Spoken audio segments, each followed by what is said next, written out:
जय जय रघुवीर समर्थ. दशक 15वा, समास 8वा, सूक्ष्म जीवनिरूपण. श्री गुरुभ्यो नमः. परमाणुपेक्षाही सूक्ष्म जीव जंतू असून त्यांचे आयुष्यही अत्यल्प असते. त्याच हिशोबाने त्यांच्यात युक्ती बुद्धीही अत्यल्पच असते. न दिसणाऱ्या अशा जीवांमध्येही अंतःकरण पंचकाचे अस्तित्व असते. त्यांनाही त्यांच्या स्वतः पुरते ज्ञान असून विषय इंद्रियही सर्वांना एकसारखे आहेत. ती अत्यंत सूक्ष्म शरीर पारखून पाहणार तरी कोण? सूक्ष्म जंतूमधील अत्यंत मोठा प्राणी म्हणजे मुंगी. त्यांना मुंगी पाहिली की हत्तीच चालला आहे की काय असे वाटते. मुंगीला मूत्राचा महापूर असंही म्हणतात. जास्त कमी आकाराच्या मुंग्या सारखी असंख्य शरीर आहेत. अशा या सर्व शरीरामध्ये जीवेश्वराने वास केला आहे. या कीटकांचा समुदाय अमुक इतका असे सांगता येत नाही. उत्तम दक्ष माणूसच त्यांचे परीक्षण करू शकतो. अत्यंत क्षुद्र जंतूंना शेतातील किडे डोंगरा इतके मोठे वाटतात. त्याचप्रमाणे त्यांचे आयुष्यही फार मोठे आहे असे वाटते. आता पक्षा इतका लहान ही कोणी नाही आणि पक्षा इतका मोठाही कोणी नाही. अर्थात अतिसूक्ष्म कृमीपासून गरुडापर्यंत सर्व प्रकारचे पक्षी आहेत. तद्वत साप मासेही अति लहान व महाकाय आहेत. आता आपण मुंगीपासून महाकाश शरीर असणाऱ्या अंतःकरणाचे परीक्षण केले तर असे दिसून येते की जीवनाच्या विविध छाया, विविध रंगाच्या या अनेक लाटांमध्ये काही सुंदर तर काही बेढव आहेत. ते किती म्हणून सांगावे.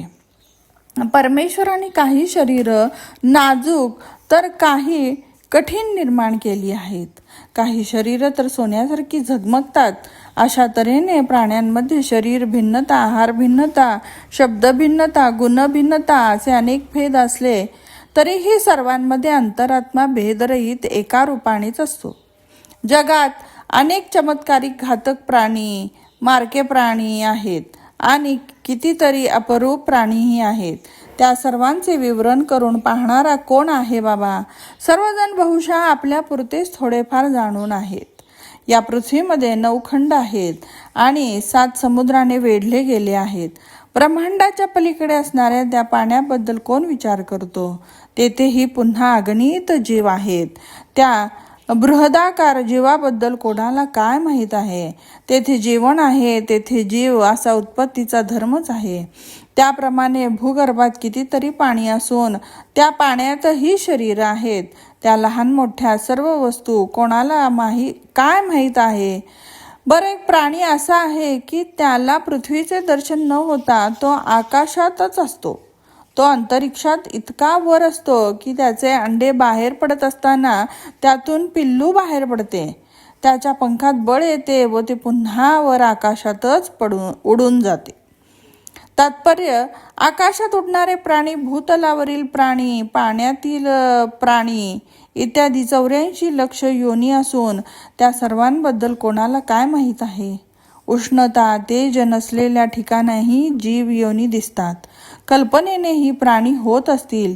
कोण जाणे, काही देह योगादी शक्तीने जन्मले तर काही इच्छेने जन्मले, काही केवळ शाप शब्दाने सिद्ध झाले, काही जादूविद्येने, काही मायाजालाने, काही विविध देव शरीरही आहेत, काही शरीर रागारागातून जन्मली, काही तपस्येने तर काही उशापाने आपला पूर्वीचा देह प्राप्त करून घेतात. असे भगवंताचे कार्य किती म्हणून सांगावे. त्या देवाने कुणीही कधीही न पाहिलेली, न ऐकलेली अघटित घटना केली आहे. त्याची सर्व अपूर्व लीला जाणून घ्यायलाच हवी. मानव थोडेफार जाणून घेऊन आणि पोटापुरती विद्या शिकून उगीच मी ज्ञानी अशा गर्वाने वागतो. खरं म्हणजे सर्वांमध्ये सर्वांचा आत्मा असणारा अंतरात्मा एकच पूर्ण ज्ञानी आहे. त्याचा महिमा जाणून घेण्यास बुद्धी तरी कोठे आहे? सप्तवेष्टन असणाऱ्या पृथ्वीमध्ये शरीरालाही 7 वेढे आहेत. अशा शरीरातही कितीतरी जीव आहेत. मानवाला आपल्या शरीरातीलच काही माहीत नाही.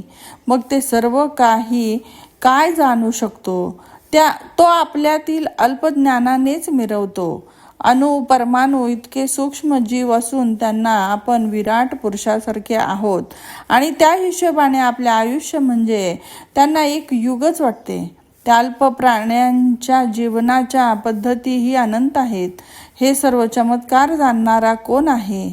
परमेश्वराचा सृष्टी धर्म धन्य आहे, तो जाणणे शक्य नाही.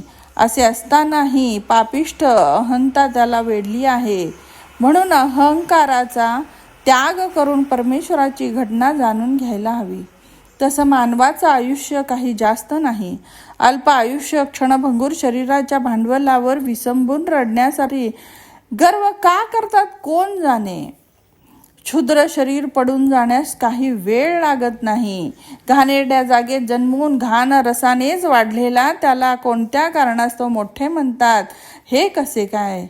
घाणेरड्या आणि क्षणभंगूर असलेल्या सदैव रागाने चिंतेने ग्रासलेल्या या शरीराला लोक वंद्य मानून उगीचच मोठा म्हणतात. शरीर आणि त्याचे वैभव 2 दिवसांचे असून आदी अंती छे म्हणून घेणे हे मात्र निश्चितच. ते झाकून पांघरून घालून खोटाच मोठेपणा दाखवतात, पण शेवटी ते कधीही झाकले तरी त्याचा घाण वास सुटून त्याचे पितळ उघडे पडतं. देहाची स्थिती अशी आहे हे सर्व जाणून विवेकाने श्रम करणारा तोच धन्य होय. विनाकारण वाद का घालावा. अहंकाराचा पुंडावा मोडून काढा आणि विचारपूर्वक देवाचा शोध घ्या, म्हणजे तेच श्रेष्ठातील श्रेष्ठ आहे. इति श्री दासबोधे गुरुशिष्य संवादे पंचदश दशके सूक्ष्मजीव निरूपणं नाम अष्टमः समासः समाप्तः. जय जय रघुवीर समर्थ.